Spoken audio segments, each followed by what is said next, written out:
ఈ స్థితి కాదు, ఇంకా ఇంకా ఇంతకంటే ఇంకా దిగజారిన స్థితికి వెళ్ళినా నా దేవుడు తిరిగి లేపుతాడన్న నిరీక్షణ నాకుంది. తుదమట్టుకు నిరీక్షణ చేపట్టిన ఎడల మనమే ఆయన ఇల్లు. తుదమట్టుకు నిరీక్షణ వదలకూడదు. మనం నిరుత్సాహాన్ని రానియకూడదు, నిరాశను రానియకూడదు. నిరాశ అనేది సాతాను ఆయుధము. మన దగ్గరే ఉండి సాతానుకు అనుచరుడై అనుచరురాలై మన మీదనే దాడి చేసి మనల్ని నాశనం చేసే సాధనం నిరాశ.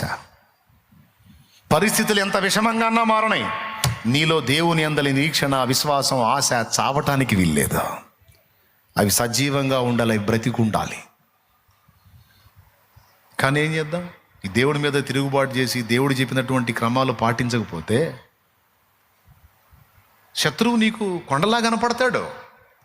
ఎందుకంటే దేవుడు నీకు దూది పింజలా కనపడుతున్నప్పుడు శత్రువు నీకు కొండలాగానే కనపడతాడు. ఏం చేద్దాం, మనం నిద్రముఖం బతుకులై. దేవుడు నీకు దూది పింజలా కనపడితే నువ్వు నిర్లక్ష్యం చేస్తావు దేవుడిని. దేవుడు నీకు కొండలా కనపడితే నువ్వు ఎప్పుడు దేవుని ధ్యాసలో ఉంటావు. ఆయన చెప్పినట్టు, నేను చెప్పిన మూడింట్లో నువ్వు ఆసక్తి కలిగి ఉంటావు. ఏంటి ఆ మూడు? ప్రభు బల్ల, ప్రభు వాక్యం, ప్రార్థనా జీవితం.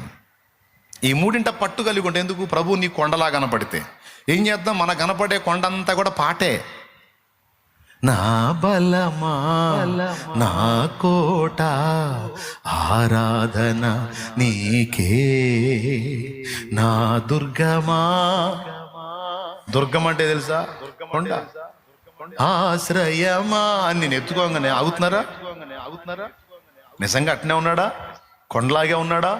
దేవుడు నిజంగా నీకు కొండలా కనపడితే, దేవుడు నిజంగా నీ హృదయంలో కొండంత స్థానాన్ని ఆక్రమిస్తే, సైతానుగాడు దూదె పింజ కంటే దారుణంగా కనపడతాడు నీకు. శత్రువు దూది పింజలాగా నీ ముందు తేలిపోతాడు. వాడు కల్పించే తంతులన్నీ కూడా దూది పింజల్లా కనపడతాయి తప్ప అవి కొండల్లా కనపడవు.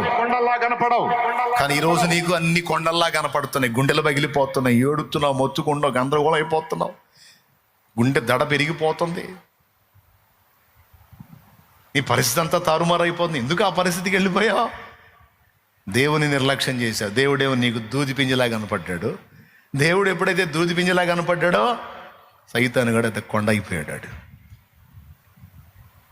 యెహోషువ, కాలేబులకు దేవుడు కొండ. అందుకే శత్రువులను గురించి గొప్పగా మాట్లాడలే.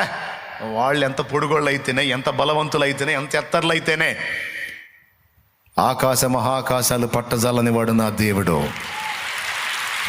నా దేవుడు మనకు తోడై ఉన్నాడు.